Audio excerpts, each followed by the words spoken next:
You are much taller than I am. Thank you so much, Wade and Stephen. That was fantastic. Another round of applause for them, please. What I love is that we are talking about upskilling and keeping talent local and retaining those that we already have, but also upskilling and bringing in new people. And where that starts is with culture. And so I think it's really important for us to think about how are we building a culture that has lifelong learning in it. That's one of Jay's primary goals with our team at the partnership. And I think it's really important for us to think about as a group too of how as a Des Moines region are we building in a culture that allows for that lifelong learning and upskilling. So next, let's zoom out to a national level and let's bring Kermit Kalipa to the stage. Kermit is our first keynote today from the Lumina Foundation, and we are so excited to have him with us. Kermit is the Strategy Director of Employment Alignment Credential Programs for the Lumina Foundation, an independent private foundation in Indianapolis that is committed to making opportunities for learning beyond high school available to all. Kermit leads a portfolio designed to increase the number of occupational short-term credentials and associate degree programs. Kermit previously served as Managing Director for Policy at National Skills Coalition, and he also served as Director for the Washington, D.C. Workforce Investment Council. Kermit has a JD and a bachelor's degree from College of William and Mary, and please give a warm welcome to Kermit.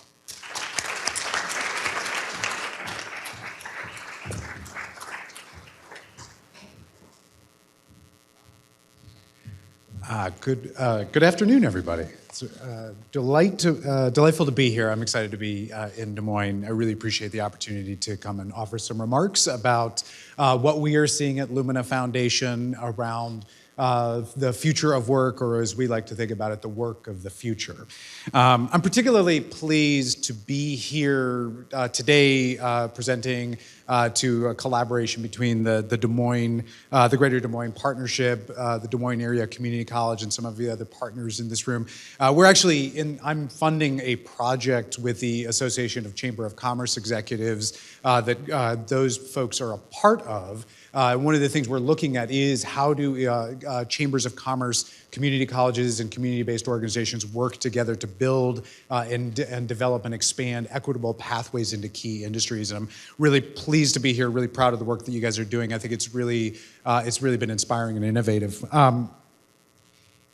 Before I move into the body of my remarks, I shouldn't assume that everybody knows who Lumina Foundation is, so I'll share a little bit about Lumina.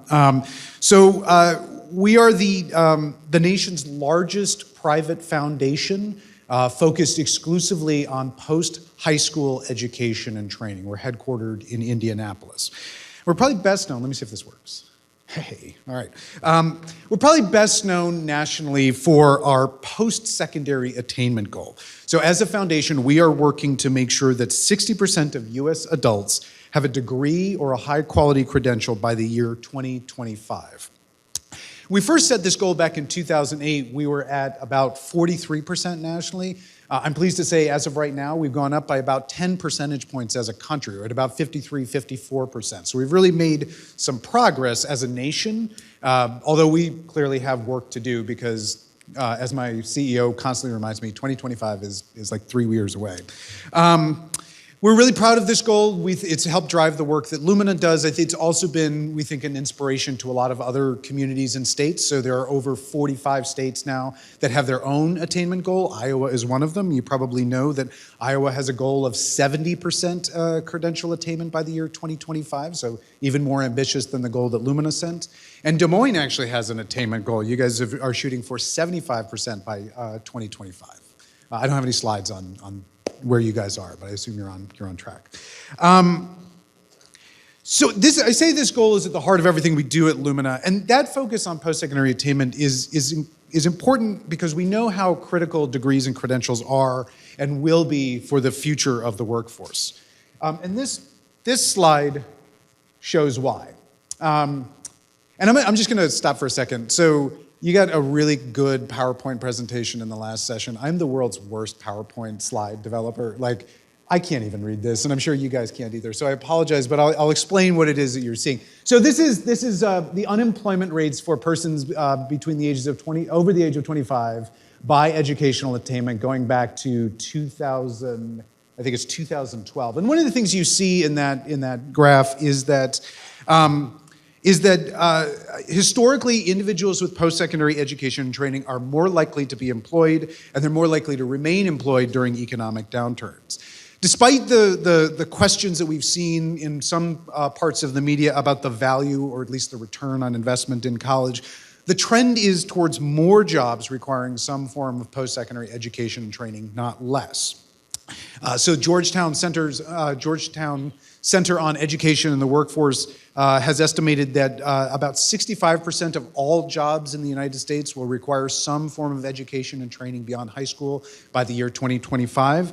And they've recently updated that to look at 2030, where they estimate that 70% of all jobs in the labor market are going to require some form of post-high school education and training. Of that, 40% of those jobs will require a BA or above, and about 30% of them will require less than a BA, but more than a high school diploma. However, despite the ongoing importance of post-secondary attainment to labor market outcomes for individuals, and it should be said, for business success, we're seeing some really troubling trends in post-secondary enrollment nationally. Show slide 4. Okay. You really can't tell what that's saying. So since the spring of 2020, we have seen a nationwide decline in overall post-secondary enrollment. That's all sectors of post-secondary. So two-year public institutions, four-year public institutions, for-profit institutions. We have seen a 7.4% decline in overall post-secondary enrollment just since 2020. That works out to about 1.3 million students overall in this country. Those declines have occurred across all sectors, as you can kind of sort of see here. But of particular concern for us is what we're seeing in the community college sector, in the public two-year sector. We've seen a decline of about 827,000 students in the last 2 years relative to where we were in 2020. And in case you're curious, in Iowa, that drop has been from about 180,000 community college students to about 164,000 community college students, which doesn't sound like a big deal, but it's getting in the neighborhood of 8 to 10% relative to where we were just 2 years ago. And it's important to note, this is not a new trend. We had been seeing declining enrollment in post-secondary education going back till 2007. We'd been seeing very steady erosion of college enrollment over time. But this has been like a striking decline over the last 2 years. And if folks have been tracking or paying attention to the media, you may have seen, we just got preliminary numbers for enrollment in 2022. That just got released on Monday. Now, these are just preliminary numbers. It looks like the numbers have stabilized, but what that means is we're just declining more slowly, less rapidly than we were the last 2 years. We're still seeing declines in enrollment. Yes? Sorry to interrupt you. Not at all. Is this enrollment or persistence? This is enrollment. So I bet persistence. That's a good question. I don't have that data with me, but yes, we do know that there have been changes in persistence as well. So this is looking at overall enrollment. I have some slides later that are going to talk about freshman enrollment. But yes, persistence is a big issue, particularly for longer-term programs. So see, it was worth interrupting. So. This decline has impacted some populations more than it's impacted other populations. So speaking of my slide on freshman enrollments, so this is a slide that shows enrollment, freshman enrollment in 2021 during the height of the pandemic. And one of the things you see is that Black enrollment, Black students' enrollment continued to fall in 2022, while Hispanic and Native American rates have rebounded somewhat. But this is important because we have a lot of ground to make up with learners of color who are already operating from a long history of disinvestment and structural barriers to learners of color.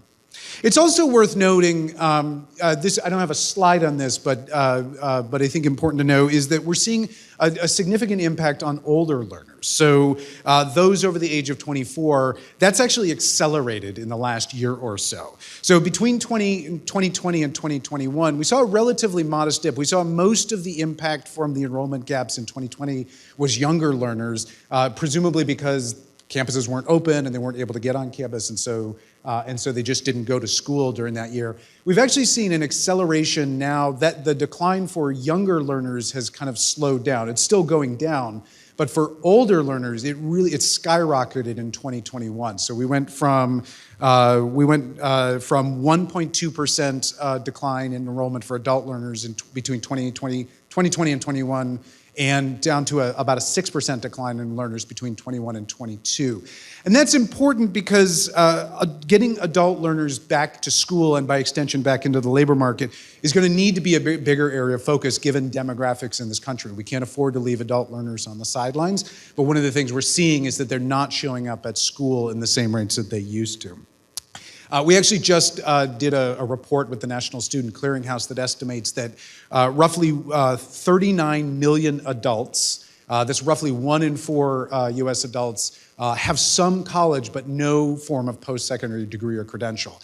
It's a huge untapped market for employers, and it's a huge equity loss if we don't get those folks back and engaged in school. But it is not an area that we've done enough to sort of address. Let's talk a little bit about sort of what we're seeing in Iowa specifically based on the metrics that we use. So if you look at this, we put out a report every 2 years called the Stronger Nation Report. So in addition to looking at national attainment, we also look at post-secondary attainment in each state by type of credential and by demographics. One of the things you can see here is that Iowa is actually slightly ahead of the national average. So congratulations for that. You're at about 53.4% of Iowa adults have some form of post-secondary attainment, compared to about 52% nationally. You'll also note that we have two rates that we're measuring here. The 53% versus you can sort of see there's the bar where it says 44.8% and 53.4%. The 44.8% refers to attainment at the bachelor's degree, I'm sorry, at the associate's degree or above. The larger bar, the larger chunk is when we include recognized post-secondary credentials, so certificates and industry recognized certifications. So you can see it's not an insignificant percentage of the workforce. About 9% of Iowa learners, their highest form of educational attainment is a credential or a certificate, not a degree.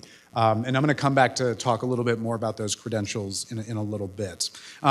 But I think important to note, while you guys have made significant progress, we're still short of the 70% goal that Iowa has set for itself. And so there is more work for us to be doing collectively in terms of making sure that people can get access to education and training, particularly in the context of declining enrollment. So we need to get people into school, we need to get them through school, we need to get them to jobs.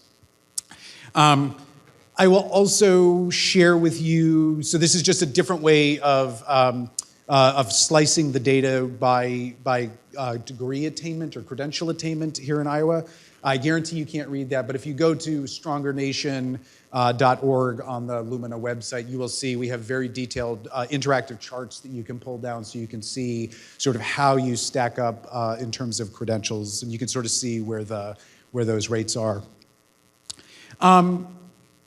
One last piece that I would be remiss if I didn't mention, just looking at Iowa data, is looking at this disaggregated by race. So Lumina we are an equity-first organization. What that means is that we are very focused. We are focused on overall educational attainment because we know that that's important for economic success.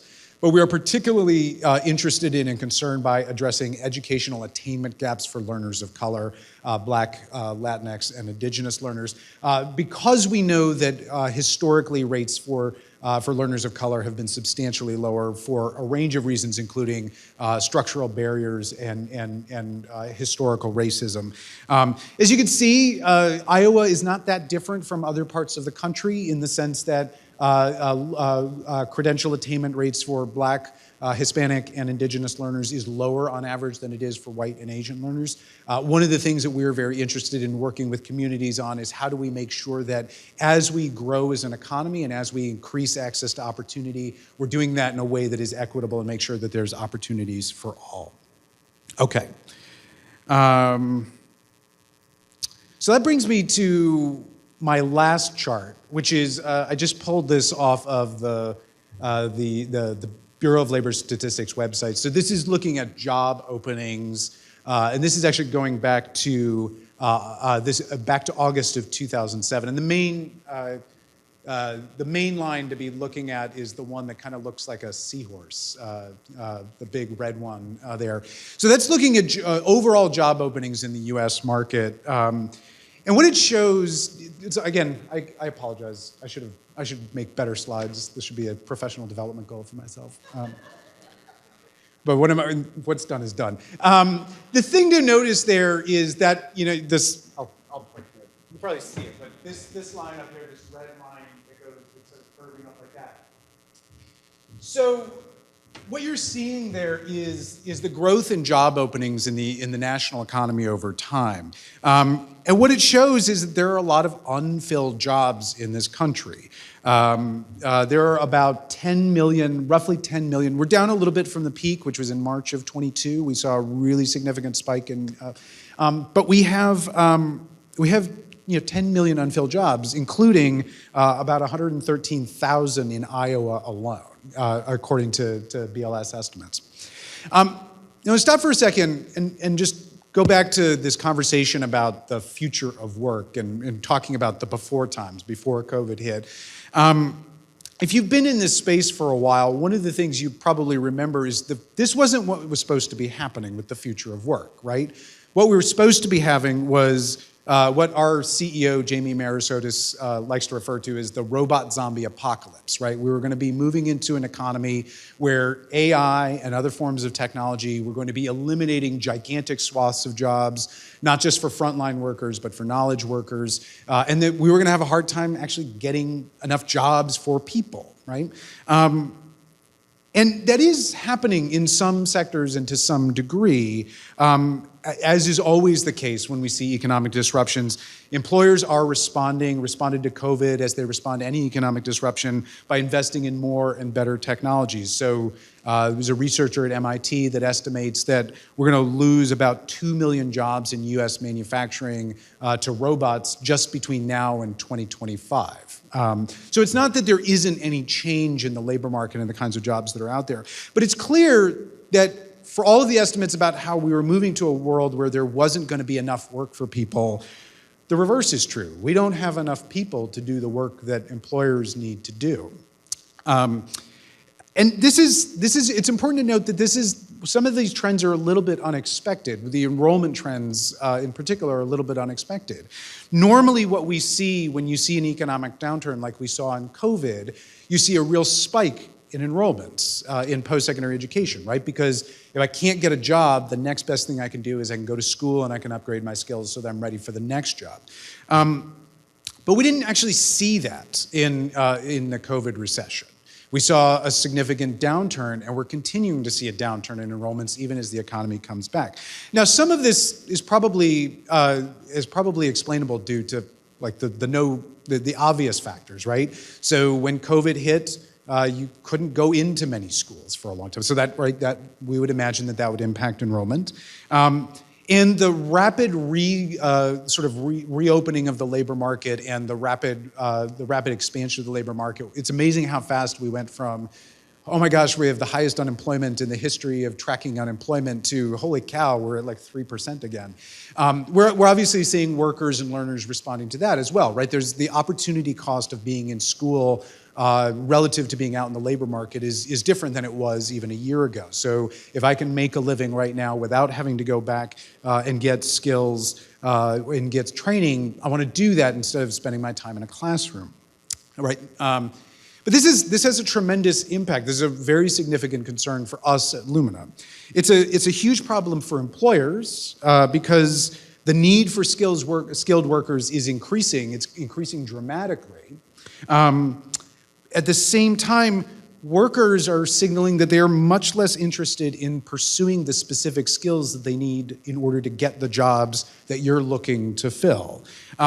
And that creates both a short-term risk, right? There's this skills mismatch that we're seeing where workers are less interested in going to school and getting the skills that they need to get these jobs. It also, from our perspective, creates a longer-term risk. If you're not investing in education now, you're less likely to have those skills if we face what is normal in this day and age? If we face a more traditional recession in the next couple of years, those workers may be at something of a disadvantage if they aren't investing in their skills or if they're not taking advantage of those opportunities. So we're at this sort of weird junction, right, where there's huge opportunities, huge demand for workers in the labor market, and certainly a demand for skilled workers, but workers are not responding by going out and getting more skills, or at least that's not what we're seeing as the trend. They're taking advantage of emerging labor market opportunities, but they're not necessarily investing in skills. But what's interesting, though, is there's evidence that we're seeing that workers still value education and training. The difference is they really now want to see a very clear connection between education and training opportunities and career advancement opportunities. And they are increasingly looking to employers to be a part of helping them to identify those opportunities, including through direct investments in education and training. So there was a survey that McKinsey did in July of this year where they talked to about 2,000 frontline workers and asked them, what is the most important thing to you when you're thinking about your job and thinking about career advancement? And you wouldn't be surprised that wages were part of the conversation, but what was really surprising, the single most important element that they identified was career advancement opportunities. And 3/4 of those frontline workers identified or indicated that they truly valued and looked for learning opportunities with their employer. Now remember, these are frontline workers, not always the workers that employers are thinking most about investing in.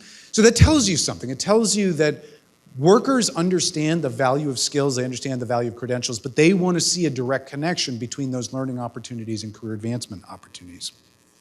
And this corresponds with evidence that we've been hearing in conversations that we've been having around the country with businesses and education leaders and with workers themselves.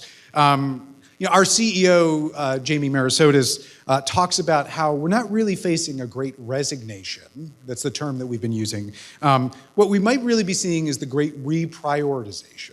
That workers are now more empowered than they've ever been or than they've ever felt, and they're no longer accepting things they can't change, they're changing the things they can't accept. And that has pretty dramatic implications, and I know some of the other speakers will be talking about some of the other things. But it does mean, I think, that we're starting to think about this. We're not really thinking about now a dire future of work where we're all replaced by robots.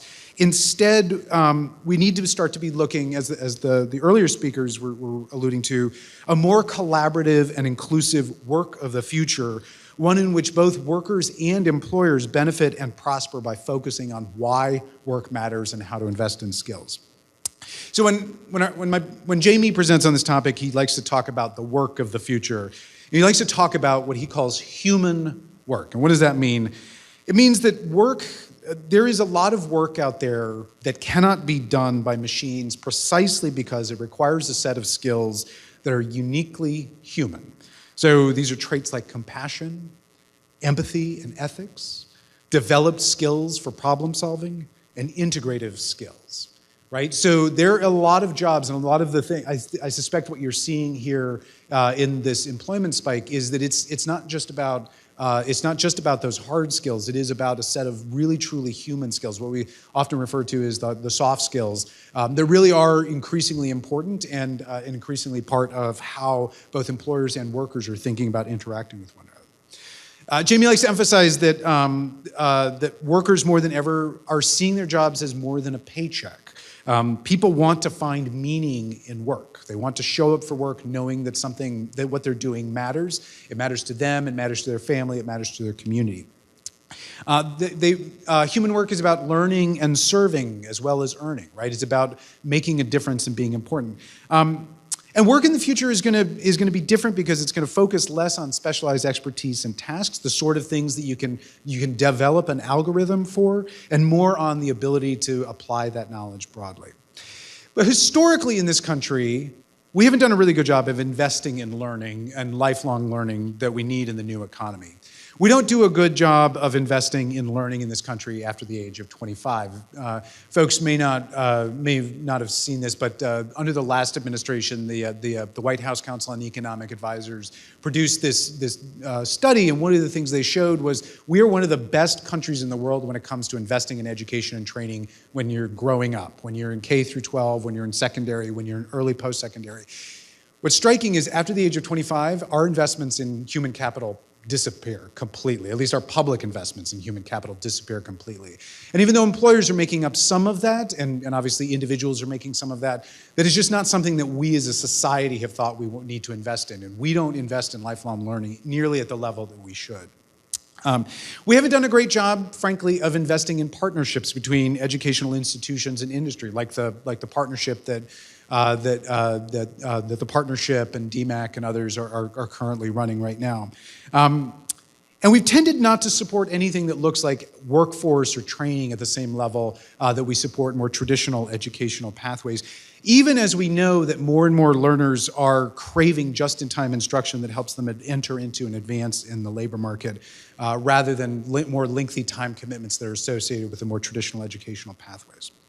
So, what do we collectively need to be doing better? So there's a couple things that I'm gonna suggest that I think are important for us. So the first thing we need to do, I believe, is we need to continue to strengthen connections between employers of all sizes and in all industries and educational institutions. For small and medium-sized businesses in particular, building career pathways, building training programs, building training strategy is a difficult and it's an expensive endeavor. It's hard to do efficiently and it's hard to do at scale. But if we can be supporting partnerships like the partnership that DMAC is running with the partnership, where we're bringing together small and medium-sized businesses to work collectively with 2-year and 4-year institutions as well as other stakeholders, that will mean more opportunities for learners and a stronger workforce for the participating employers. As I said, this is one of the key goals of the grant that we actually have with the partnership and with DMAC. We're testing a theory that we can leverage the leadership and the credibility of the partnership and other chambers across the country to build and enhance partnerships between local businesses, community colleges, and communities of color in order to establish more equitable attainment strategies into those industries to help the employers meet their diversity, equity, and inclusion goals and to make sure that learners know that there are career opportunities in sectors that they may not have seen themselves represented in. And one of the things that we're learning in this particular project and some of our other investments is that the old model of industry community college partnership, the old model where the employer was essentially the customer, right? We were thinking of this as the customer sets the skill expectations. Our job as the education community is to train people to that. That's not going to keep working the way it has because of these changes. It's increasingly clear that workers are expecting their current or their future employers to take an active role in identifying the skills and competencies that are necessary to succeed and take an active role in supporting their transition into employment and career advancement. So that means more than just serving on an advisory committee for your local community college or for your high school CTE program. It means being a true partner in designing career pathways and making sure that you're investing in your current workforce to move up the career ladder. Because if you don't do it, someone else will, and they will go to those other places. It's also important for us, I think another lesson that we're learning and we're trying to figure out how to deal with is thinking about the quality of work and the work environment. So I don't need to tell anybody in this room about the difficulty of wage competition in today's market. The coffee shop near my office, so I'm based out of DC, it's been interesting to track over the course of the past year and a half as things have been reopening. Their help wanted sign keeps going up and up. So we're at $18 an hour to work the cash register at the local coffee shop. Now, to be fair, our minimum wage is $16.10. So it's not like it's a massive increase over the minimum wage in DC. But that tells you something about the sort of the marketplace that we're in, where if I can make $18 an hour with no prior training and no formal education, what is the incentive for me to accept $19 an hour, $20 an hour in an industry or occupation that requires me to have extensive education and training beforehand just to be able to get in the door? That means that workers are in a position, many workers are now in a position to command higher wages than they've ever been able to without having to make that commitment to education and training before employment. But it's not just wages, right? It's also about the work culture that you're coming into and what people are willing to accept, right? We know that there are some industries, and there may be some of those folks, those industries that are represented in this room, that have not always been seen as a historically welcome place for women and for workers of color. That's also not going to work in the future. I'll tell you this sort of heartbreaking story, not here in Indiana, or not in India, Iowa. We've got another partner college that we're working with in North Carolina, and they were telling us this story about a young woman that they had trained through one of their manufacturing programs. She's like the top student that they'd had in the 10 years that they've been running this advanced manufacturing program. And she got hired almost before they could get her through the full program because she was so good at what she was doing. She left the company within 2 months that had hired her, and it was because of the comments that she was receiving from her coworkers. It was because she didn't feel supported by the management, even though the management was 100% on board with, we need to diversify our pipeline, this is the workforce of the future. They hadn't really thought about, we can be committed, but if everybody's not on board, if everybody's not rowing in the same direction, we're going to continue to have the same retention and inclusion problems that we've always had. So this is another thing that we're starting to talk to our partners about is, it's not just the schools that need, and the educators that need to be ready to have these conversations, it's employers as well. You can't ask education and training providers to send you a more diverse pipeline if you're not ready to support those workers when they get there. So, okay, so what's another area of focus? Another area of focus that we need to be focusing on as a society is broadening access to skills for working learners and aligning educational opportunities with what workers are seeking. So it was a survey that was done by Strata and the Gallup back in 2021, this is just last year, that indicates that nearly 2/3 of adult learners would want to enroll in skills training or other non-degree options if they enrolled in a program, if they were planning to enroll in post-secondary education sometime in the next 6 months. In other words, what we're hearing from workers is they want education and training that is fast and relevant to the job that they want to do. But we don't have a system that's designed to support that goal. Learners often can't access financial aid or other supports if they want to do these credentials. Institutions don't often receive adequate funding to meet the needs of working adults. And there are a number of other barriers that are getting in the way of adult learners being able to get access to the credentials that they need in order to be successful in companies today.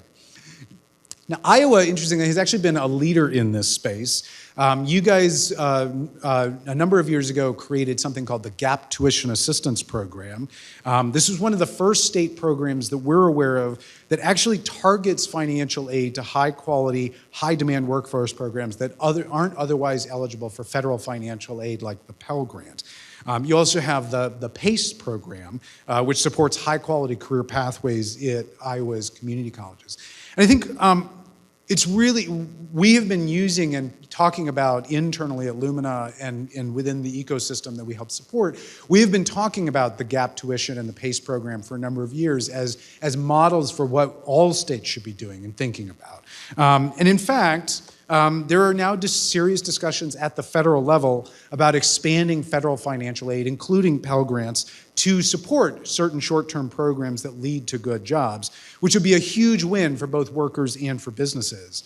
In Iowa, with the Gap Tuition Assistance and the PACE program, were examples that in my prior role we used to point to all the time as examples of how you could do this and how you could do this well. But it's going to be important for us not to squander this opportunity if we get it. So there's an organization based in DC called Credential Engine that we support, and they are tracking qualities of credentials, sort of aspects of credentials. They estimate that there are over 1 million unique credentials that are available to workers in just in the United States. And that means a marketplace where both workers and employers are really struggling to make sense of, like, there are all these credentials. How do I know which ones are good? How do I know which ones are actually going to lead to a job? How do I know we're actually going to support stuff? So we need to work together as a field, and I include all of us in this field, employers, educators, and other stakeholders, to ensure that as we are thinking about how do we expand financial aid and other opportunities, that we are supporting the credentials and the skills and the competencies that actually matter, and not directing those towards dead-end programs. And employers must play a key role in this. Employers need to be there to help us identify the credentials and skills that are necessary for success, And they need to help identify the longer-term pathways that individuals can pursue once they've obtained that first credential and their job, right? So it's not just about finding a pipeline of talent into the organization. It's also about what do you do once somebody gets there? How are you thinking about advancing them? A third area that we're particularly interested in, I know has been, I understand has been a topic of some interest with the partnership here in Des Moines, is around expanding digital literacy. So digital literacy is the ability to interact with technology in an effective way and able to accomplish tasks. According to a 2020 report by my former employer, National Skills Coalition, as many as a third of all U.S. workers have what are defined as either limited or no digital literacy skills, meaning that those workers are hard-pressed to succeed in an economy where more and more jobs are going to be supported through technology. When you think about it, is there a job right now that doesn't require increasing levels of technological advancement, whether it's advanced manufacturing and being able to use CNC machinery, to healthcare and digital health records? Virtually all jobs now require interfacing with technology in some way, but there's a very significant portion of the workforce that is not well equipped to deal with technology, even in the context of employment. I know this is, as I said, this is something I know that the partnership and DMAC and others are working on so that they can expand digital literacy of workers in healthcare, manufacturing, and IT. And I think this is such a critical step, is figuring out how do we help workers that lack digital literacy skills get those digital literacy skills while also learning the other technologies and processes that they need in order to be successful in the labor market. The last sort of area that we've been tracking at Lumina that I think is an area for collaboration and growth is around skills-based hiring, which we see as a potential game changer when it comes to equity and opportunity. So over the course of the past 20 years, we've seen in the economy a wave of what we sort of refer to as degree inflation. So that means more and more employers seeking or requiring a bachelor's degree or above, even when the job didn't really require bachelor's level education to do.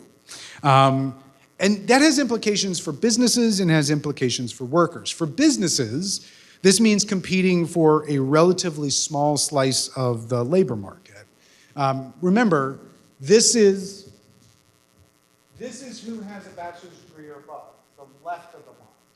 Everyone else is someone who does not have a bachelor's degree. So if you are setting expectations around your jobs that only a bachelor's degree is the minimum point for entry, you are automatically excluding roughly 55% of the workforce, the Iowa workforce, and I don't know, 56% of the US workforce from consideration for those jobs. And that's something that I think is important to consider. And for workers, especially those who don't have a BA, this degree inflation means limited opportunities, particularly if there are well-paying jobs where they may have the actual skills that are necessary, they just don't have the education. This is especially true for workers of color who, as we saw earlier, tend to have lower educational attainment rates than their counterparts. They are doubly punished by artificial degree inflation.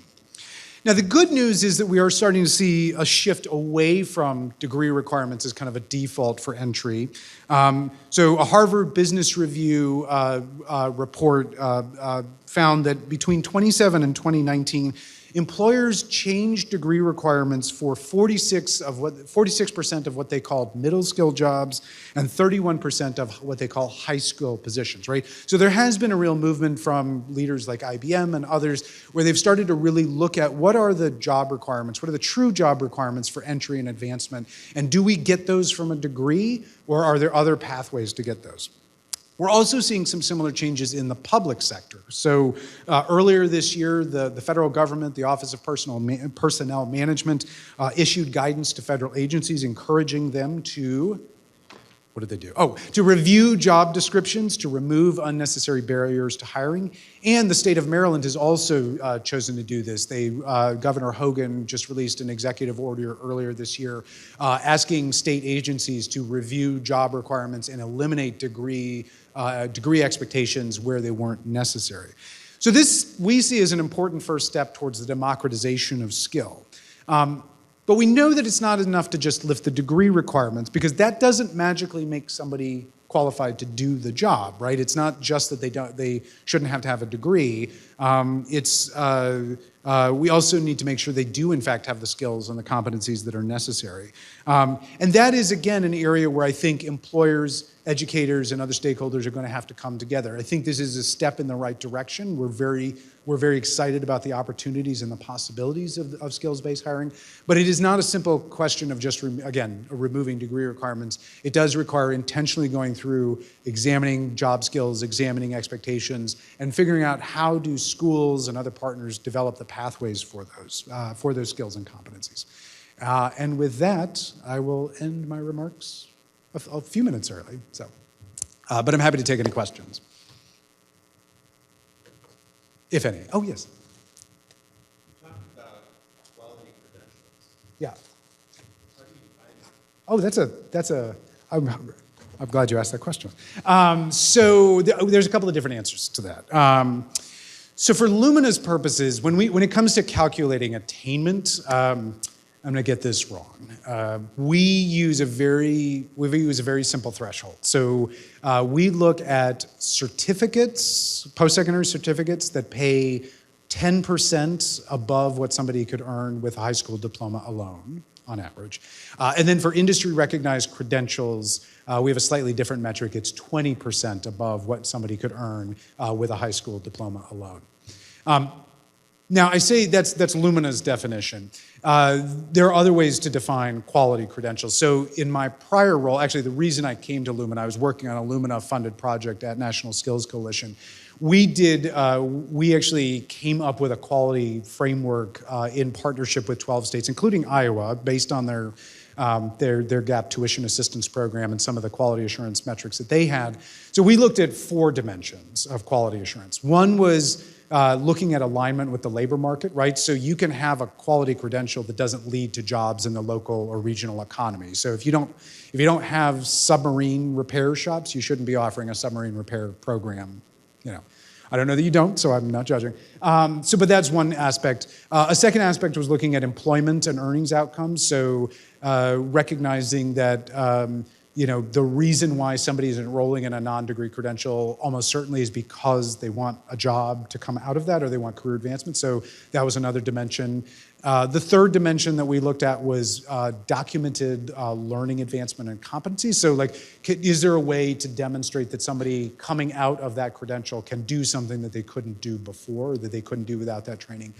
And then the last piece that we looked at was something called stackability. So that means we know that there's a lot of, as I showed on the slide, we have a lot of adult learners for whom they only have a short-term certificate or credential. And I think one of the theories here is that can be an entry point for adult learners, particularly for adult learners who may have struggled with traditional higher education in the past, may have not had a great experience with elementary or secondary education. If we're able to get them back, get them a credential that resonates and helps them get a foothold in the labor market, then it can also prove to be an opportunity to kind of advance in that position, and they can sort of stack that initial credential to an associate's degree or to a bachelor's degree. So those are the kind of the qualities that we were looking at for state systems, is how you define quality. I think one of the things that's interesting, so stackability is, as I say, is a factor that we identified. One of the things that's interesting is we're actually not seeing that happen a lot. We are seeing a lot of adult learners who are going and getting a certificate or a credential. Relatively few of them, though, are actually going on to get an associate's degree or a bachelor's degree. And I think that's one of the things we're trying to wrestle with right now is it because learners are actually just fine with where they got? Like, they got the credential, they got the job that they wanted, and they don't really want to go back to school? Like, that was enough, thank you. Or is it because of things that we know are barriers, like a lot of times shorter term certificates and credentials don't articulate well to associate's degrees or bachelor's degrees. We know a lot of times adult learners of all kinds have had trouble transferring from one institution to another because the receiving institution doesn't award credit or makes you repeat courses, and that can be really frustrating. So I think that's a question that we're wrestling with right now. Is this a lack of interest from learners, or is this a lack of design on the part of educational institutions and other partners? So that was a longer answer than you were looking for, but that's... Yes. So I'm trying to reconcile your first points in the slides of Okay. how those with degrees, post-secondary degrees, are more resilient, less impacted by economic downturns. Within the final point being on skill-based hiring, Uh-huh. where we're not encouraging people to get those degrees, which may make them more resilient Yes. and more Yeah. economically viable in the downturn. Yeah. Could it be that those degree programs might be helping to expand those human skills, integration of ideas, the problem solving? So I would key for us to not continue to encourage people Yes. to seek those degrees because that makes them more resilient. I think it's an excellent point, and thank you for calling out the incoherence of my remarks. No, I think you raised there. No. This is actually, I think, a really interesting point because I think we're at kind of an inflection point, and right. So the simple fact of the matter is, if we have an economic downturn tomorrow, and who knows, we might. You are going to be better off if you have a bachelor's degree or above than you would be if you don't have a bachelor. That is what the evidence has been showing. At the same time, we are watching an increasing and accelerating trend towards more employers saying, actually, a bachelor's degree isn't a great proxy for what we're looking for, and we want to experiment with new ways. Now, that, to be clear, they haven't figured, if you were to talk to folks at IBM, they would say, we haven't figured this out. Like, it's much harder than just removing those degree requirements and calling it a day. So I do think we are watching a potentially dynamic shift in the way that we think about what our employers looking for when they hire in terms of educational attainment. I would say, as of right now, though, you're right that like it is still the best store of value, the best insurance policy, if I can use that term in Des Moines, is to have post-secondary education and to have more of it. That is going to make you more resilient. It's going to increase your earnings. But I think what we're trying to watch and what we're trying to reconcile is that really going to be the case 10 years from now, 20 years from now? Or are we going to be telling people, actually, don't worry about the traditional bachelor's degree. Worry instead about being able to demonstrate these 10 things and be able to validate that. I think one of the challenges is, and those of you who are working in HR probably know this is fairly acutely. There are some things that are very easy to validate. There's some skills like either you can code or you can't code, right? And pretty much you can figure out if somebody can code in the first 5 minutes. The things that employers always say are important, that we talk about this sort of what we think of as soft skills or foundational skills or whatever you want to call them. Those are much harder to assess and they're much harder to validate. They're much harder to train for. And so I think that's been, so historically the BA sort of emerged as this proxy for that set of skills. I think that there's still an interest from employers and from others in sort of saying that has led to some inequities in terms of who's eligible for jobs. But the solution to that has not, I think nobody would say we've solved that problem. So look, what you're seeing and what we're watching is sort of an evolution in real time of how labor markets are signaling. So, but it was a really good question. So. Yes, 2 questions. Yep.